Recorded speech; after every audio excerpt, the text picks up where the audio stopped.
forward in the moto. So the crew head over to Horn Island to meet up with historian Vanessa Seekee, who is a great friend of All for Adventure. Vanessa is keenly waiting for a large motor to turn up. Hello, hello. Hello. Hey, how you going? It was like 5 minutes ago we were here, Vanessa. Got the nice weather this time. Yes. Vanessa, cool. Oh, hello. Well, we finally made it. Bought the nice weather. Good. You bought another gift as well? Yes, it's not quite here yet, so it's still got to come from Seekee. It'll come this afternoon, hopefully, cross fingers. Thank you. Bringing it all the way up. Yeah. In no way get it up the Cape. So yeah, Been an interesting little journey. 1.2 tonne. Yep. Yes. Nice and clean, I think. Yeah. No. Bit of mud on it.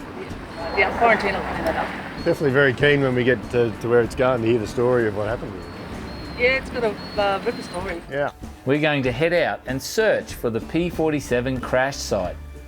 And this island is just covered in history. Well, here we are, guys, Horn Island. Top of Horn. Took it off the list. Pretty much. So Horn Island, mate, there's the airstrip down there. This was huge in World War II.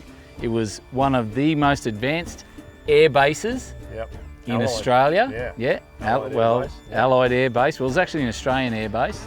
And so it was one of the most advanced, and it was here to defend the Coral Sea, so invasion from the Coral Sea.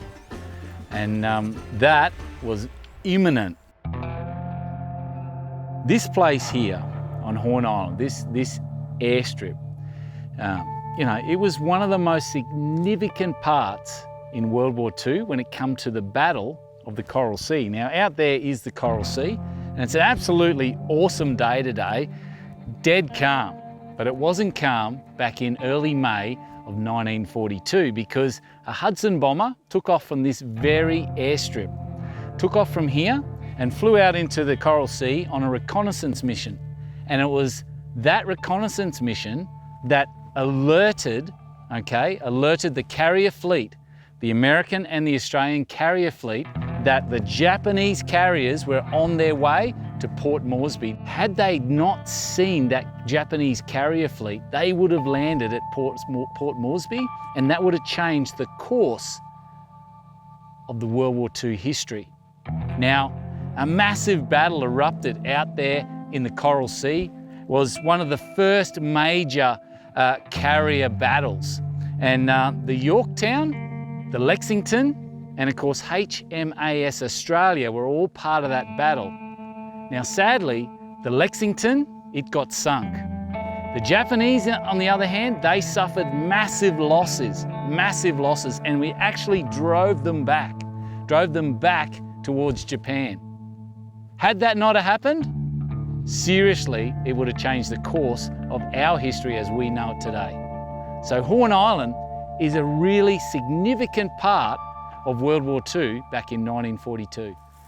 There she is. Here it is, look at that. Woohoo! There's not much left. This is where it landed, eh? There isn't a lot left, is I don't there? know if it Ended landed. up. I don't know if it was landing's the right term, where it ended up.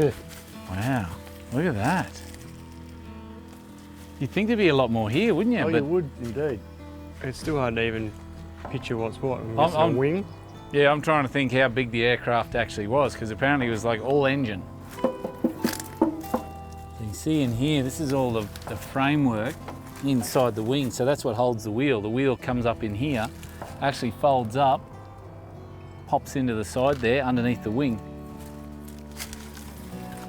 So it actually wasn't a very big aircraft, like it's not a bomber or anything that we're used to. Yeah, it's quite small. It's actually an attack fighter. 2,000 horsepower, single engine. It was a single engine, so it wasn't dual engine. So it was single engine, most powerful single engine attack fighter.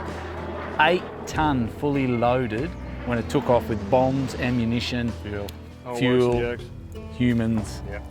Yeah. But the thing you got to remember also is that this is going to eventually disappear. It's this piece of World War II history that we're standing on right now that our future generations are going to miss out on. Simple as that. They won't get to appreciate this. As much as it's just sitting here in the bush, it is a really significant part of our Australian culture and our Australian history. Vanessa fills us in on the plane's amazing story. So a P-47 Thunderbolt crashed here on Horn Island in 1944. So we think the pilot was trying to take off from the runways, and he's decided to scare the people that are working on planes, P-40s, parked alongside the runways. So he's kept down really low to do a buzz over, and he's not anticipated the weight of a Thunderbolt, and he's managed to clip the propeller of one plane, and then he's clipped the propeller of another one, and those two crash into a third one. So he's destroyed 3 aircraft there, and then he crashes up into the scrub. So he's destroyed more aircraft on the ground than what the Japanese managed in an air raid. He's got 4 in about 5 minutes. So those exhaust pipes you were talking about, Yeah. looks like they hook into here, okay? And this ducting ran down underneath the belly of it, ran through the belly of it, and apparently there was some supercharger out the back. Out the back. Which is weird. That's Like, a weird it doesn't make design. sense to me at all. So, How many years ago now? Designs Yeah. have probably come a little bit better in there. So it sucked all its air from the back. so the engineering that went into these aircraft was just nuts when you think about it. Like, remember, we're talking 1942. Wonder where the bullets come from. Do you think, see that? There's a big hatch. I bet you they loaded all the shell, all into there, yeah, here they come through here, look at that. That's where they would have come in and just filled all the 50 cals. And there's the trigger mechanism right Yeah. there. Bang, bang, bang, bang. How cool's that? That's cool, yeah. So they would have laid all the bullets in here. This is where they would have housed them all. Now apparently, old mate flying this plane was trying to scare a few ground crew. Lucky to have lived, he may have scared himself in the end. The P-47 motor did eventually get back to Horn Island, just after we left.